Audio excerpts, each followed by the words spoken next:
युधिष्ठिर ने कहा, हे श्री मधुसूदन जी, ज्येष्ठ शुक्ल पक्ष की निर्जला एकादशी का महत्व तो मैं सुन चुका हूँ। अब आगे आषाढ़ मास के कृष्ण पक्ष की एकादशी का क्या नाम है और क्या महत्व है, कृपया उसको कहने की दया करें। श्री कृष्णचंद्र जी ने कहा, हे युधिष्ठिर, आषाढ़ मास की कृष्ण पक्ष की एकादशी का नाम योगिनी है और यह एकादशी त्रिलोक में मुख्य है। अब मैं पाप नाशनी पुराण की कथा कहता हूँ, उसको ध्यान पूर्वक सुनो। कुबेर नाम का एक राजा अलका नगरी का स्वामी था। वह राजा श्री भूतनाथ शिव शंकर जी की पूजा में सर्वदा ही मग्न रहता था। पूजन के हेतु पुष्प लाने वाला जो मनुष्य था, उसका नाम हिममाली था। उसकी स्त्री का नाम बिलक्षणी था। एक समय हिममाली पुष्प लाकर अपनी स्त्री से कामवश होकर घर में ही रह गया। महाराज कुबेर देवगृह में पूजन कर रहे थे। मध्यम का समय हो गया था। राजा पुष्पों की प्रतीक्षा कर रहा था, परंतु हिममाली तो अपने घर में स्त्री के साथ आनंद विहार करने में निमग्न था।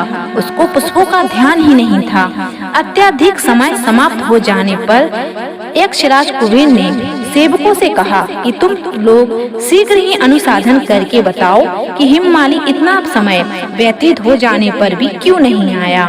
इस प्रकार राजा के क्रोध युक्त वचनों को सुन करके यक्षों ने कहा कि हे महाराज, हिममाली अत्यंत ही कामी पुरुष है, अतः वह अपने घर में स्त्री के साथ आनंद विहार कर रहा है।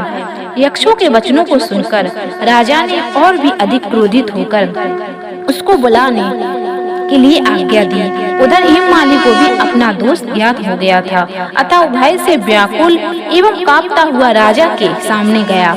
उसको देखकर राजा ने क्रोध पूर्वक वचनों से कहा, हे पापिनिष्ठ, तूने भगवान शंकर का अनादर किया है, अतः तू यहाँ से मृत्यु लोक में जाकर स्त्री से रहित तथा पुष्टि होकर जीवन यापन कर। राजा के मुख से इन वचनों के निकलते ही वह अपने स्थान से नीचे चला गया और पुष्टि होकर अत्यंत ही कष्टपूर्ण जीवन यापन करने लगा। परंतु ऐसी दशा में भी भगवान शंकर के पूजन के प्रभाव से उसकी प्राचीन स्मृति नष्ट न हुई थी। वह कष्टों से पीड़ित अपने पूर्व कर्मों के स्मरण करता हुआ विंध्याचल की ओर चला गया। वहाँ पर उसको श्री मरकट मुनि से साक्षात्कार हो गया। वह अत्यंत नम्रता पूर्वक प्रमाण करके उनके ही आश्रम में बैठ गया। जब मरकट मुनि ने उसको अत्यंत पीड़ित अवस्था में देखा तो दया के वशीभूत होकर अपने समीप उसको बुलाया और कहा, किस कारण इस प्रकार कष्टों को प्राप्त हुए हो।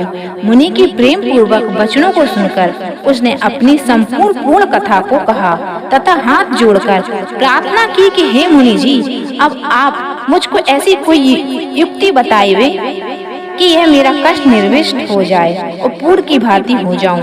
मरकट मुनि ने कहा, अच्छा, मैं तुमको एक व्रत का उपदेश देता हूँ, उसको ध्यान पूर्वक सुनो, जिससे तुम्हारे ये कष्ट निर्विष्ट हो जाएंगे।